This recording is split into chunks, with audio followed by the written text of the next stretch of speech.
চট্টগ্রাম নগরীর চান্দগাঁও মৌলভীপুকুর পাড়ের বরিশাল্লে বাজার এলাকায় এক কুয়েত প্রবাসীর ভাড়া ঘরে ওই এলাকার চিহ্নিত সন্ত্রাসীরা ব্যাপক ভাঙচুর ও লুটতরাজ চালানোর অভিযোগ উঠেছে।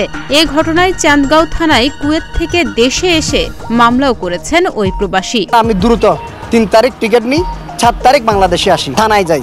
কুয়েত থেকে আসার পরে ৭ তারিখ যাওয়ার পরে ওরা আমাকে এগুলা দেখে মামলাটা রুজু হয়। ১০ সেপ্টেম্বর মঙ্গলবার সকালে কুয়েত প্রবাসী আজাদ হোসেন অভিযোগ করেন, দীর্ঘ ২৯ বছর ধরে প্রবাস জীবনের কষ্টে অর্জিত টাকা দিয়ে তিলে তিলে গড়ে তোলা আজাদ কলোনিতে এলাকার চিহ্নিত সন্ত্রাসী মঞ্জুরুল হক, জিয়াউল হক, মুকিদুল হক ও হারুন চাঁদা না পেয়ে সেনাবাহিনীর পরিচয়ে ভাঙচুর ও লুটপাট চালায়।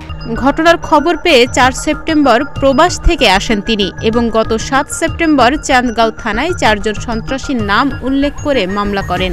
আমার কষ্টের টাকা দিয়ে এই ভাড়াঘরগুলো আমি করছি।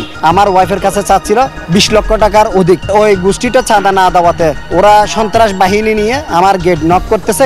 নক করার পরে দেখা যাচ্ছে যে গেট যখন খুলে দেয় অতর্কিতভাবে সন্ত্রাসীরা আমার ভাড়াঘরে ঢুকে পড়ে। ঢুকার পরে সিসি ক্যামেরা প্রথমে ভাঙচুর করার পর ওরা ওই মালামাল লুট করা শুরু করে দিছে। এক পর্যায়ে আমার স্ত্রী, আমার ছেলে ওরা ঘটনাস্থলে যায়, দেখতে পাচ্ছে যে এখানে ওই অনেকজন লোক, ওরা ট্যাকেল দিতে পারতেছিল না। তখন আমাকে জানাচ্ছে, তখন আমি বললাম থানার ওই সহযোগিতা নেওয়ার জন্য।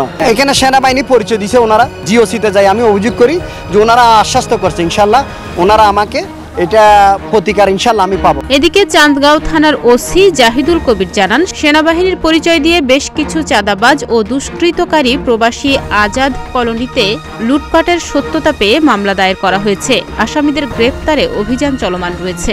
ওনারা অভিযোগ দিয়েছে, অভিযোগের প্রেক্ষিতে আমরা মামলা নিচ্ছি, তদন্ত অব্যাহত আছে। প্রশাসনের উপর আস্থা আর বিশ্বাস রেখেই তাদের পরামর্শ মতো চলছেন প্রবাসী জাহিদুল কবির।